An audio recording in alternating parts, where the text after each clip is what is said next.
Welcome back, all of you wonderful Austroflamm and Rika owners. Boy, this cold weather, this has just set us back on our heels in helping all of you out there that are in need to keep your home warm. I'm here today. Here I am in East Texas. Never would have thought we would be all bundled up and iced over like we are, but I guess the entire United States is this way.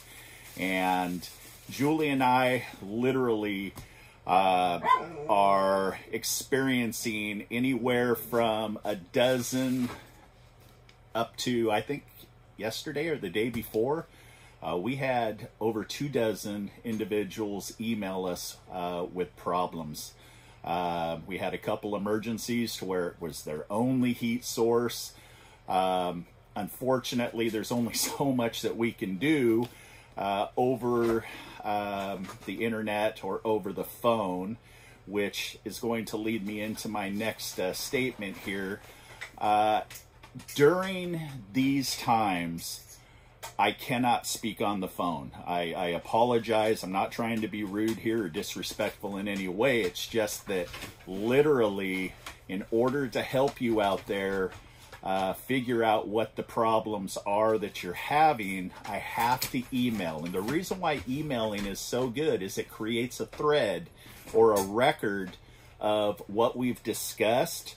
And let's say that you ask me a question and I get back to you and you don't write me back with a response for a couple of hours. Well, in that couple of hours, I could literally have a half dozen or more individuals that I'm helping, and that thread allows me to go back, look you up, and get back on track as to where we left off.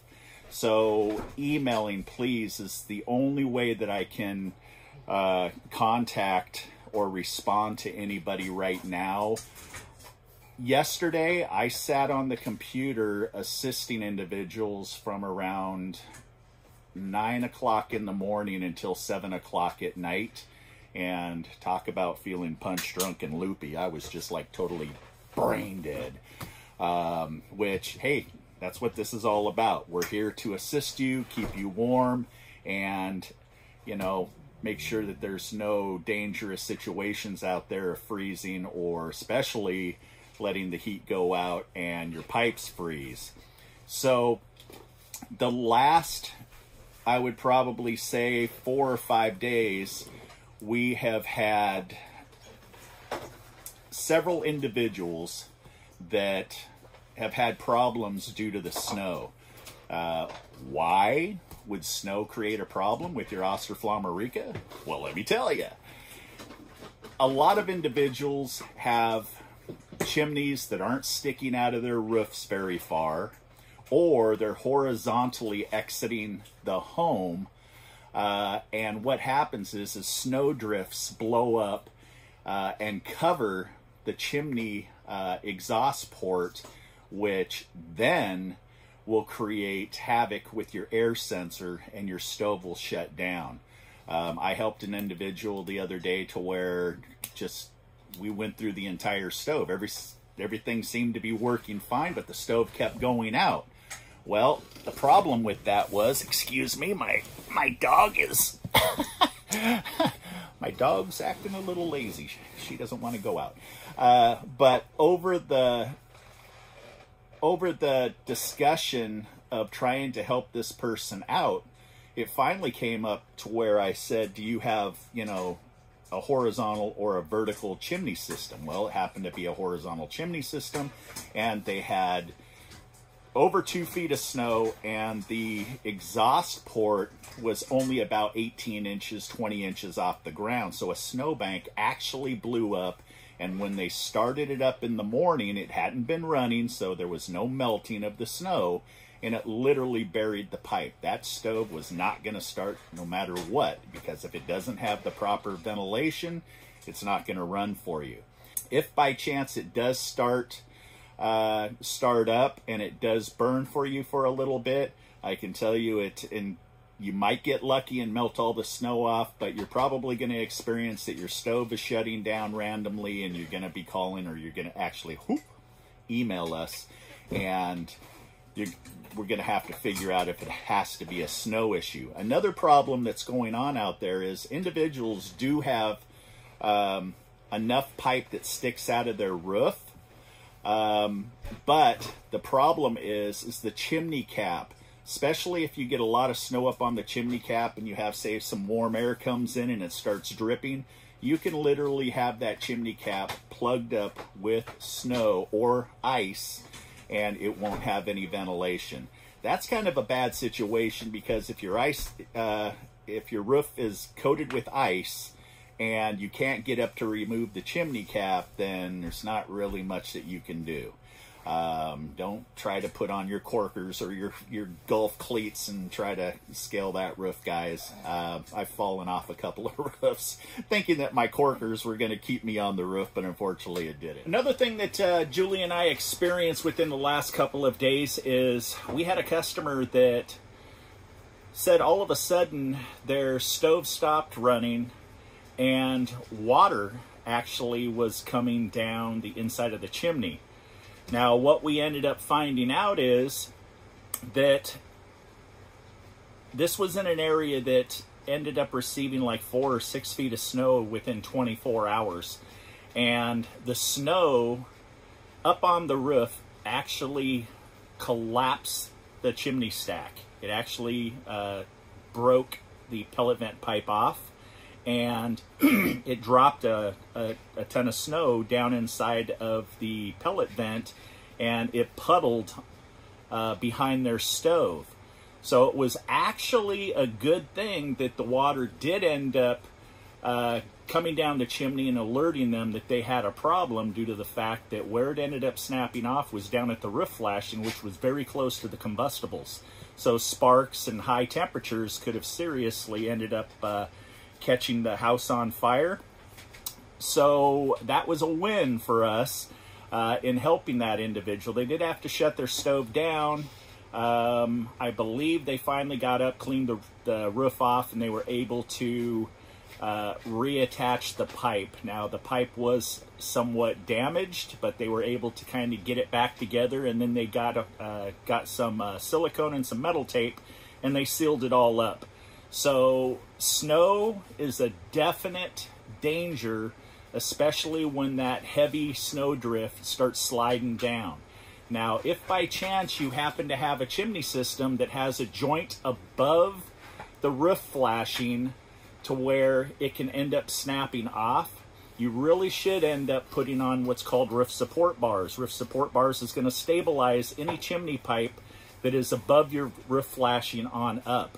And it's going to help the chances that this isn't going to happen. Now, roof bars isn't the best way to go. They have actually called snow breakers, which is actually a device that you mount on the upper side of the chimney pipe, and it actually breaks the snow off and diverts it to go around the pipe. We don't get a lot of snow here in Texas, so we don't really have a need for this. But when we did live back in Oregon, we lived up in the Mount Hood National Forest. These were very, very common in order to install, because a lot of snow would end up, you know, building up 4 to 6 feet deep and wipe out chimneys all the time. So keep a lookout for that problem. Not only have we had snow issues, we've also had high wind issues. If you happen to have high winds in your area, and the high winds blows against the side of the house to where your horizontal chimney's coming out, you can have negative pressure that can affect your air sensor, and it can shut your system down. Now, if you are in a heavy wind area and you do have a lot of issues due to the wind, we do have what's called wind caps. Some people call them wind directionals, some call them hurricane caps. We can hook you up to where what it actually does is it creates a steady draw of the chimney system when the wind blows by, and you're not going to get that downdraft effect, which can end up affecting the air sensor and shutting your stove down. So keep that in mind. We've had 2 or 3 of those I think I had one today, matter of fact. It's right now 5:30 here in East Texas, and I finally took a break. I think I've got myself all caught up here. No, looks like I have a newbie that just wrote me. So anyhow, snow, high winds, creosote blockages. Okay, the creosote blockages, I'm telling you, I've probably had a good dozen of those, and that's just a matter of, well, I had a couple of people say, look, I just had my chimney clean. Well, when we finally get down to it, well, when did you have your chimney cleaned? Well, at the end of last season. So, you know, I kind of suspect that we don't have any creosote problems. Well, here's the issue. First off, did you happen to see our cleaning video? It's very important that you watch our cleaning video, because it will show you the important areas that have to be free of creosote in order for the exhaust gases to exit the stove properly. So anyhow, I went around with this customer, and I finally went back to where, okay, you said that you had it cleaned. You know, was it a professional that actually knew the stove, or what? And it came down to it to where, you know, a buddy happened to come over with a chimney brush and brushed it all down, and the stove was not thoroughly cleaned. So after we, you know, went through all of the areas and to inspect, we found that the air channels that are behind the heat tubes that goes into the horizontal clean out were plugged, which is very, very common. And if you watch the cleaning video, you'll understand what I'm talking about. Today, we had a gentleman, yesterday we had a housewife. Husband was away. The stove ended up just stopping. They didn't understand why. All she was basically doing is just turning it on and letting it operate. Shut it off for the night, went to turn it back on the next morning, and she couldn't figure out what happened. Well, literally, I know a lot of you out there are probably seeing this going, yep, that's me. I just shut it off, or I ran it out of pellets and then it wouldn't start again. This particular individual, we found that she had a broken wire on her air sensor. And we had two ladies, matter of fact, with a broken wire on the air sensor. These wires, or the wiring harness, gets brittle, especially on these stoves that are 30 plus years old. They just happen due to vibration, due to people getting in and cleaning the system. They'll accidentally break off one of the micro wires. Micro wires meaning that if you look at your air sensor, they have very, very fine, minute wires, and they can break, and they will break, and your stove will not operate properly. So that's the next thing to inspect if by chance that stove shuts down. So broken wires, loose wires. We had a couple of individuals to where the wires on the wiring block, and I'm talking about an Integra 1 here, wiggled themselves loose. They just from the vibrating over the years and so forth, it just came loose, and they did find loose wires that got them back up and running. So checking the wiring harness and the condition of the wires is very, very important, especially if it just stops and it's dead and it just won't operate, if it won't continue to run. A lot of problems with people saying, you know, it goes through startup, and as soon as it hits that 12 to 16 minute mark, and remember, when I say 12 to 16 minute, it has to do with the EEPROM chip that you have on your board. That's for the Integra. The Rika, you're on a time system, but what I can say is that high limit and low limit snap discs are going out. And here's the thing. If your stove ever overheats, a high limit switch gets weak. That triggering of the device, of the sensor, gets weak, and then it will either stay stuck open or closed. And that's just the nature of the part. It gets old, it slows, it slows down, and then it slowly starts not working properly, and then next thing you know, it just shuts off. So remember that if you watch some of the videos in troubleshooting, you'll see where I talk about jumping the load limit, especially upon startup. And this is for you out there to where, again, I started to say it and squirreled off, is after 12 to 16 minutes, your stove will end the startup mode and then it'll just go into shutdown mode. Okay, the shutdown mode is almost guaranteed every single time a low limit snap disc. A high limit snap disc, most of the time when it goes out, the stove will die altogether, or what you'll find is the stove will stop feeding pellets. So if you end up jumping that high limit snap disc, you will be able to find out if your auger is going to run again or not. And I'm doing everything off of memory here, so if I do a lot of humming and oohing and ahhing, it just happens to be I don't have a script. But I do have a little note here.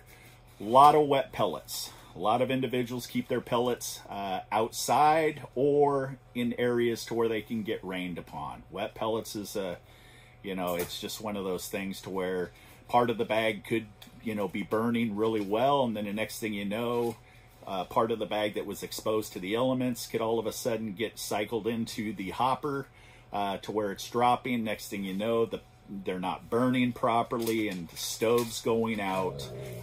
So purchasing fresh pellets is going to help you eliminate that problem, obviously. Flat out bad parts. Parts give up. When you use something, that's when, you're not going to know that you have a bad part in the summertime when you're not using your stove. So this time of year, bad parts are going out left and right. Air sensors, auger motors, convection and combustion fans, obviously is the main issues that we're having in replacing the parts. Now, unfortunately, I'm going to say this, and I have to say this in regards to a customer that I talked to. He ended up getting, and if you see some of our videos, especially the video on our new igniter that we have, that we created, we went through the R&D, and in my mind, we have the best igniter out there. It's got a 3-year warranty. We stand behind it. But the cheap igniters that are out there that people are picking up for, $40, $60, $50. And I think there's even some guy out there that's, I don't know, he's just got a generic igniter from China. And, they're having issues to where these things are burning out left and right. But here's the problem. When they burn out, they have a tendency to create a surge. And what normally happens is the motherboard or the fuse will go out. And that can be very costly. I just had to make this really quick. I was sitting here, I'm helping all these customers, I've been talking to Julie, and I said, I got to throw this out there, especially the snow issue. The snow is creating a lot of problems. So remember that if your stove is all of a sudden starting to act up after a heavy downfall of snow, just make sure that you look at your chimney cap, whether it's a horizontal exhaust or a vertical, choke on my tongue here, or a vertical exhaust that gets covered up with snow or ice. Expediting parts to you, we are doing a lot of that right now, and that's for individuals that need heat and they need it yesterday. We can overnight you the parts. Don't be all freaked out when you hear what they're charging for overnight costs, because, it's enough to choke a horse.